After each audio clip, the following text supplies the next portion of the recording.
एक समय की बात है। एक कस्बे में एक बूढ़ी अम्मा एक झोपड़ी में रहती थी। वो अपना पेट पालने के लिए चूल्हे पर लोगों के लिए मक्के की रोटी और साग बनाकर बेचती थी। एक दिन एक मुसाफिर उधर से गुजर रहा होता है। उड़ी बाबा, बाप रे बाप, बड़ा गर्मी है आज तो। एक तो प्यास के मारे गला सूखा जा रहा है, ऊपर से भूख ने भी आत्मा निकाली हुई है। उड़ी बाबा, यहाँ तो कोई होटल भी नहीं दिख रहा। वो यहाँ वहाँ अपनी नजरें घुमाता है। उड़ी बाबा, अरे वो झोपड़ी के बाहर कुछ लिखा तो है। क्या है?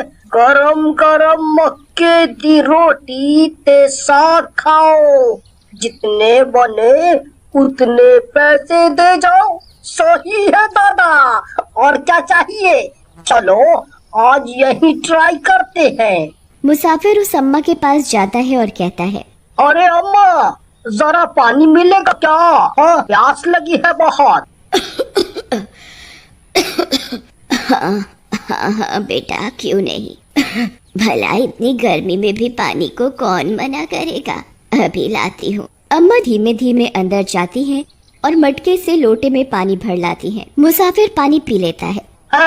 अम्मा, अब खाना खिला दो जल्दी से। हाँ, अभी लाई बेटा, कहकर अम्मा गरम गरम मक्के की रोटी चूल्हे पर सेकने लगती हैं और प्लेट लगाकर उसे दे देती हैं। बूढ़ी बाबा, अम्मा, बड़े दिनों के बाद आज हमको घर का जैसा स्वाद मिला है। अम्मा, अगर आप बुरा न मानो तो हम कुछ देर यहाँ खटिया पर सो जाऊं। सो जाओ, जितनी देर मन करे। मुसाफिर गहरी नींद में सो जाता है। तब वो अम्मा अपने असली रूप में आती है, यानी चुड़ैल के रूप में। एक और मुर्गी मेरे जाल में फंस गई। मेरी जादुई मक्के की रोटी खाई है तूने। बस कुछ ही देर में ये रोटियां तेरे शरीर में बहते रक्त में घुल जाएंगी और फिर तुझे ना चाहते हुए भी यहाँ आना ही पड़ेगा। कुछ घंटे सोने के बाद जब मुसाफिर की नींद खुलती है तो चुड़ैल वापस अम्मा के रूप में आ जाती है। अच्छा अम्मा, धन्यवाद। ये लो पैसे, भगवान ने चाहा तो फिर मिलेंगे। भगवान क्या करेगा इसमें, तेरे को तो आना ही पड़ेगा। ठीक है बेटा, जुग जुग जियो। ऐसे ही ना जाने कितने लोगों को वो चुड़ैल अम्मा के रूप में अपनी जादुई रोटियां खिलाया करती थी। एक दिन उस बूढ़ी चुड़ैल की बेटी आती है उससे मिलने। अरे बेटी, तू कैसे आ गई आज? सब खैरियत तो है? बड़े दिनों बाद आई तू। हाँ माँ, अब क्या बताऊँ, जिस शहर में मैं रह रही थी वहाँ के लोग बहुत चौकन्ने हो गए हैं। उनको बेवकूफ़ बनाना अब आसान नहीं मेरे लिए। वहाँ मेरा गुजारा बिना इंसानों को खाए उनका खून पिए नहीं हो रहा है। पता है, मैंने महीनों से ताज़ा इंसानी खून नहीं पिया है।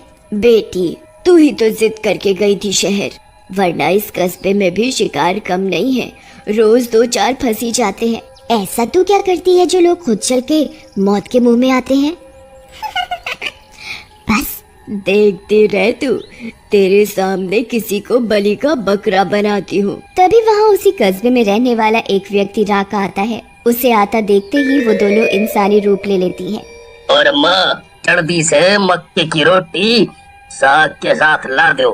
हाँ हाँ बेटा, क्यों नहीं। चुड़ैल की बेटी को ये सब समझ नहीं आ रहा था। ये मेरी माँ को क्या हो गया है, इंसान की सेवा कर रही है। यहाँ इंसान आसपास नहीं भटकता और इधर इंसान चल के आ रहा है तो ये रोटी साग खिला रही है, वो भी खुद बना के। सठिया गई है ये मेरी बूढ़ी माँ। फिर अम्मा राका को खाना खिलाती है। बातचीत करके राका चला जाता है और वो चुड़ैल और उसकी बेटी चुड़ैली रूप में आ जाते हैं। ये क्या ड्रामा है माँ? रोटी साग वो भी खुद बनाकर, वो भी इंसान जाति के लिए? अरे ये जादुई रोटियां हैं, जो भी इन्हें खा के जाता है वो दोबारा जरूर आता है। उसकी तलब इतनी बढ़ जाती है, चाहे कोई विदेश भी चला जाए तो 1 महीना होते ही उसकी भूख उसे यहाँ खींच लाएगी। अगर तुझे यही करना है तो चूल्हे पर अपना खून क्यों फूकती है? रोटी मशीन ले आते हैं एक। वो क्या होता है? अरे माँ, वो एक रोटी बनाने वाली मशीन है। इसमें सैकड़ों रोटियां एक साथ बन सकती हैं।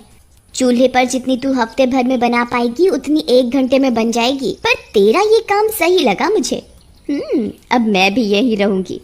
चुड़ैल की बेटी शहर जाकर जादुई रोटी बनाने वाली मशीन ले आती है। अब दोनों चुड़ैल माँ बेटी मिलकर जादुई रोटियां बनाकर लोगों को खिलाने लगी।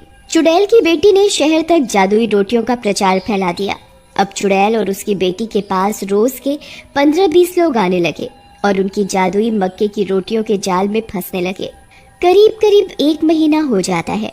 एक सुबह वही मुसाफिर सोकर उठा ही होता है कि ओह हमारा पेट, ओहो भूख के मारे हमारा पेट बहुत दुख रहा है। क्या खाऊं मैं? मुसाफिर बिस्तर से उठता है और किचन में नाश्ता बनाता है। अरे भगवान, ऐसी क्या आग लग गई इस पेट में कि इतना नाश्ता करने के बाद भी भूख लगी ही जा रही है। अभी क्या खाऊं मैं? मुसाफिर घर में जो कुछ भी खाने का रखा होता है खा जाता है, फिर भी उसकी भूख शांत नहीं होती। हुरी बाबा, इतना सब होने के बाद भी हमारा मन वही मक्के का रोटी और साग खाने को करता है। आज तक ऐसा पहले कभी नहीं हुआ। आज पता नहीं ऐसा क्यों लग रहा है। मुसाफिर को अपने पेट के आगे हाथ जोड़ने ही पड़ते हैं और वो शहर में कस्बे में आता है अम्मा के हाथ का खाना खाने। इतना सब खाने की वजह से मुसाफिर का पेट बहुत बड़ा हो जाता है, पर भूख के मारे उसका पेट तो मानो जमीन में कट कर गिरने वाला हो। कुछ देर चलने के बाद मुसाफिर चुड़ैल की झोपड़ी में पहुंच जाता है। अरे अम्मा, अरे अम्मा किधर हो? अरे कहाँ हो अम्मा? ओ अम्मा! अम्मा मुसाफिर को देखकर अजीबोगरीब तरीके से मन में हंसती है। हाँ बेटा, ये रही मैं। अम्मा, बहुत भूख लगा है, जल्दी से हमको खाना लगा दो। चुड़ैल और उसकी बेटी जल्दी जल्दी रोटी मेकर से जादुई मक्के की रोटियां बनाकर उसे परोस देती है। यहाँ मुसाफिर भूख के मारे कई सारी जादुई रोटियां खा जाता है। उसकी भूख इतनी बढ़ जाती है कि वो दिमागी संतुलन खो देता है और वहीं चुड़ैल के कदमों में बैठ जाता है। चुड़ैल और उसकी बेटी असली रूप में आ जाते हैं। ऐ इंसान, आज से तू मेरा गुलाम है, खड़ा हो और मेरे पीछे पीछे आ। मुसाफिर अपनी सुध-बुध खो रखा होता है और उस चुड़ैल के पीछे पीछे चलने लगता है। झोपड़ी के अंदर से एक खुफिया रास्ता जा रहा होता है जो कि सीधा जंगलों में पहुंचता है। यहाँ तेरी चीख सुनने वाला कोई नहीं होगा। और वो उस मुसाफिर का सर धड़ से उखाड़ कर अलग कर देती है और उखड़ी हुई गर्दन से खून पीने लगती है।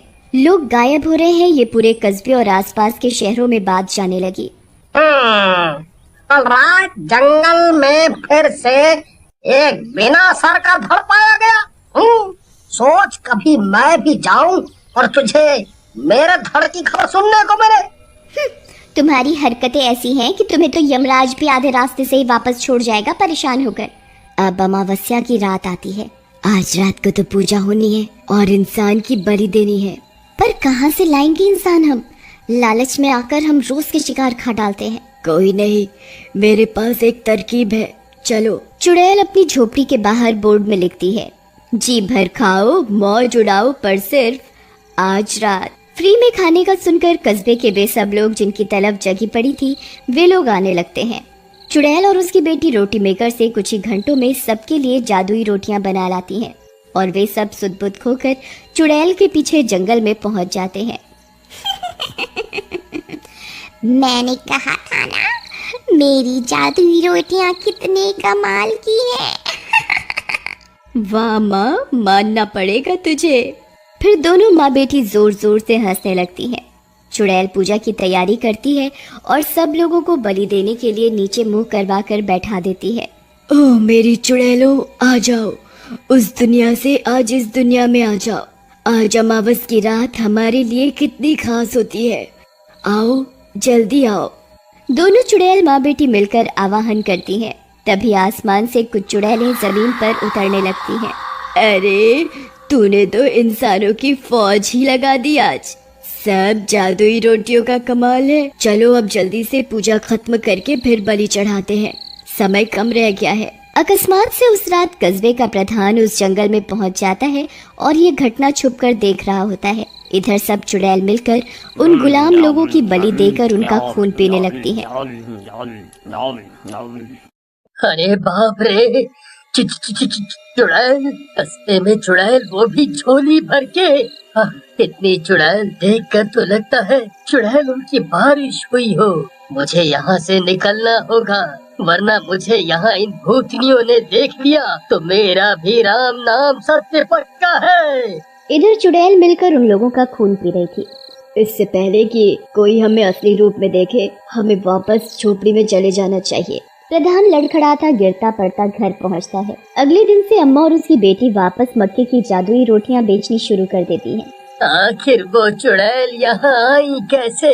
कस्बे का प्रधान होने के नाते मुझे कुछ तो करना ही पड़ेगा। 2 दिन बाद लल्लन प्रधान के घर जाता है। उसके घर का दरवाजा खटखटाता है। प्रधान, ओ प्रधान, अरे प्रधान जी दरवाजा खोलो। कौन कौन कौन है बाहर? अरे प्रधान जी, हम हैं लल्लन, पंचायत वाले। आज इतना जरूरी फैसला करना था, कितने हफ्तों से फैसला अटका पड़ा था, और इतने जरूरी दिन तुम आए नहीं। ऐसा तो कभी हुआ नहीं, फिर अब कैसे? क्या बात हो गई ऐसी, बताओ तो। मुझे कोई बात नहीं करनी, मुझे कोई बात नहीं करनी किसी से। तुम जाओ यहाँ से, जाओ यहाँ से। नहीं, मैं नहीं जाऊंगा जब तक तुम मुझे बात नहीं बता देते कि तुम ऐसा व्यवहार क्यों कर रहे हो। पहले कभी तुमने ऐसा नहीं किया प्रधान। लल्लन के लाख पुकारने पर भी प्रधान दरवाजा नहीं खोलता। लल्लन वहाँ से चला जाता है। मैं सबको कैसे बताऊं कि मैंने उस दिन जंगल में क्या देखा? कस्बे का प्रधान होने के नाते मेरा फर्ज बनता है कि मैं लोगों को उस मुसीबत से बचाऊं, उन खून की प्यासी चुड़ैलों के चुंगल से बचाऊं। पर कैसे कैसे? लल्लन घर आके रात भर इसी बारे में सोचता रहता है। कई दिन बीत जाते हैं। इधर चुड़ैलों का मौत का सिलसिला चलता रहता है। एक दिन प्रधान उसी सड़क से जा रहा होता है, तभी उसकी नजर उस मक्के की रोटी बनाने वाली मशीन पर पड़ती है। अरे, इतनी बड़ी मशीन, और इस कस्बे में इतने पैसे किसके पास है जो इतनी महंगी मशीन खरीद कर ला सके? जरा चल के पूछा तो जाए, आखिर कौन रईस आ गया। प्रधान झोपड़ी की तरफ बढ़ता है और उस अम्मा और उसकी बेटी को देखता है लोगों को खाना परोसते हुए। इस झोपड़ी की हालत देखकर तो लगता है इन माँ बेटी को 2 वक्त का खाना भी मुश्किल से मिलता होगा, और रोटियां बनाने के लिए इतनी महंगी मशीन। कुछ तो गड़बड़ है। एक काम करता हूँ, मैं यहीं कहीं छुप जाता हूँ और देखता हूँ कि आखिर माजरा क्या है। तभी जो मुसाफिर खाना खा रहे होते हैं, उन्हें नींद के चलते अम्मा वहीं खटिया पर सोने को कहती है, और जैसे ही वे सोते हैं, अम्मा और उसकी बेटी अपने असली रूप चुड़ैल अवतार में आ जाते हैं। क्या बात है, हमें इससे ज्यादा सुकून की जिंदगी नहीं मिलेगी कहीं। बिना किसी खौफ के हमें शिकार पर शिकार मिलते रहते हैं। शहरों में क्या रखा है सिवाय डर के, और यहाँ देखो ऐश की जिंदगी। प्रधान ये रूप देखकर सहम जाता है। अरे, ये तो वही चुड़ैल है, जंगल वाली। इसका मतलब ये माँ बेटी इतने दिनों से भेष बदल कर इसी कस्बे में रह रहे हैं और भोले भाले लोगों को रोटी साग खिला के अपना शिकार बना रहे हैं। और यहाँ सबने इन्हें गरीब समझकर रहने के लिए जगह भी दे दी। पर ये तो आस्तीन की चुड़ैल निकली। कुछ तो करना पड़ेगा, जल्दी ही करना पड़ेगा, वरना ये चुड़ैल इस कस्बे को तहस नहस कर देगी। प्रधान भागे भागे पंचायत घर जाता है। मुझे कस्बे की पंचायत को ये सब बता देना चाहिए। कस्बे के हित की बात है, मुझे चुप नहीं रहना चाहिए। पर मेरी बात मानेगा कौन? क्या कोई मेरा विश्वास करेगा? अपनी ही सोच में उलझकर वो पंचायत घर जाते जाते रुक जाता है। तभी लल्लन उसे देख लेता है। अरे प्रधान जी, तुम इतना पसीना पसीना क्यों हो रहे हो? ऐसा क्या हो गया तो तुम इस तरह भाग रहे थे? कहाँ जा रहे? क्या करूं, इसे बताऊं या नहीं? ये मेरी बात मानेगा भी कि नहीं? अरे प्रधान जी, कहाँ खो गए? देखो लल्लन, मैं तुम्हें अब जो कुछ बताने जा रहा हूँ उसे ध्यान से सुनना और समझना। फिर प्रधान लल्लन को उस जंगल में देखी पूरी घटना बताता है। फिर आज जो कुछ भी उसने देखा वो सब विस्तार से समझाता है। लल्लन ये सब सुनकर दंग रह जाता है। ये तुम क्या कह रहे हो? चुड़ैल हमारे कस्बे में? हाँ, मैं सच कह रहा हूँ। मुझे पता है कोई मेरी बात पर विश्वास नहीं करेगा, इसीलिए मैंने अभी तक किसी को कुछ नहीं बताया। पर जो मैंने आज देखा वो खतरनाक है। भोले भाले लोग उस चुड़ैल की जादुई रोटियों के जाल में फंसकर मर रहे हैं, और पंचायत का हिस्सा होने के नाते हमारा फर्ज बनता है कि हम कुछ करें और इस मुसीबत से सबको बाहर निकालें। बात तो तुम्हारी सही है, तो क्या करें? सारे पंचों को बताएंगे बात है? नहीं लल्लन, अगर ये बात जरा भी फैली तो लोगों के मन में डर बैठ जाएगा, और मैं नहीं चाहता कि ये दहशत लोगों के मन में जाए। हमें ही कोई रास्ता, कोई तोड़ निकालना होगा। बहुत सोच विचार कर वे एक योजना बनाते हैं। अब चाहे जो हो जाए, हम सबको इन जादुई रोटियों से आजादी दिला के ही रहेंगे। फिर वे लोग एक मंदिर में जाते हैं। वहाँ उन्हें एक बाबा मिलता है। वो बाबा को चुड़ैल के बारे में सारी जानकारी देते हैं। बच्चा, तुम लोग चिंता नहीं करो, बुराई कभी भी अच्छाई पर हावी नहीं हो सकती, इसका तोड़ जरूर मिलेगा। बाबा अपनी सिद्धिपूर्ण किताब खोलता है और उस मुसीबत से निजात पाने का तोड़ ढूंढने लगता है। काफी तर्क वितर्क करके बाबा एक नतीजे पर आता है। बेटा, जो जादू अन्न के सहारे इंसानी खून में मिलाया जाए उसका तोड़ बहुत मुश्किल है पर नामुमकिन नहीं। एक बार फिर सोच लो, ये बहुत खतरनाक है, इसमें तुम्हारी जान जाने की भी नौबत आ सकती है। प्रधान और लल्लन बाबा की बात सुनकर एक दूसरे की शक्ल देखने लगते हैं। फिर कुछ लम्हा रुककर दोनों लंबी सांस खींचते हैं और कहते हैं, हम पंचायत का हिस्सा हैं। कस्बे वालों ने हमें अपनी सुरक्षा के लिए पंच बनाया है। अगर हमारे रहते हुए भी उनकी जान की सुरक्षा हम न कर पाए तो तू है हमारी जिंदगी पर। क्या मुँह लेके भगवान के घर जाएंगे कि अपना फर्ज भी ढंग से ना निभा सके? ऐसी जिंदगी से तो मौत ही भली। ये सुनकर बाबा मुस्कुराता है और उन्हें तोड़ बताता है। हम बिल्कुल तैयार हैं, जो होगा देखा जाएगा। प्रधान जी चलिए, अब हम और देर नहीं कर सकते। हाँ भाई, बिल्कुल सही। अगली रात लल्लन और प्रधान उस झोपड़ी में जाते हैं जब चुड़ैल सो रही होती है, और चुपके से उस झोपड़ी के बीचों बीच एक खंबा गाड़ देते हैं। फिर जिस आटे से वो रोटियां बनाती है उस आटे में बाबा की दी हुई पुड़िया मिला देते हैं और उल्टे पांव घर वापस आ जाते हैं। बस अब सुबह होने की देरी है। भगवान करे जैसा हमने सोचा है वैसा ही हो। जरूर होगा। सही नियत के साथ कोई भी काम करो तो सफलता मिलनी तय है। अगली सुबह, अरे बिटिया रानी जल्दी उठो, इससे पहले कि ग्राहक आने शुरू हो। जल्दी से साग रोटी बनाने की तैयारी करो। ये बुढ़िया भी ना सुबह सुबह उठा देती है। कभी कभी तो मन करता है सबसे पहले इसे मारकर खाऊं। चुड़ैल की बेटी आटा लगाने जा रही होती है कि वो उसी खम्बे से टकरा जाती है। ओफो, ये इस बुढ़िया का कौन सा नया ड्रामा है? भला बीचों बीच खंबा पता नहीं क्यों गाड़ा है। दिन ही खराब है आज का। समय होते ही लल्लन वहाँ ग्राहक बनकर आता है। अरे अम्मा, जरा खाना तो खिला दो, दोनों की भूख लगी है। जा जा, शिकार आ गया, खाना लेके जा। जैसे चुड़ैल और उसकी बेटी थाली लेकर आते हैं। आज मेरा जन्मदिन है और आज मैं आप दोनों को भी अपने हाथ से खिलाऊंगा। वैसे भी मेरा दुनिया में है ही कौन। अब अम्मा, तुम ही यहाँ हम जैसे लोगों का पेट भरती हो तो तुम ही परिवार हो। अगर मैंने रोटी नहीं खाई तो उसे शक हो जाएगा। हाँ हाँ, क्यों नहीं बेटा। लल्लन दोनों माँ बेटी को जैसे ही वो रोटी खिलाता है वो दोनों चुड़ैल रूप में आ जाते हैं। ओह, तो ये है तुम दोनों की असलियत है?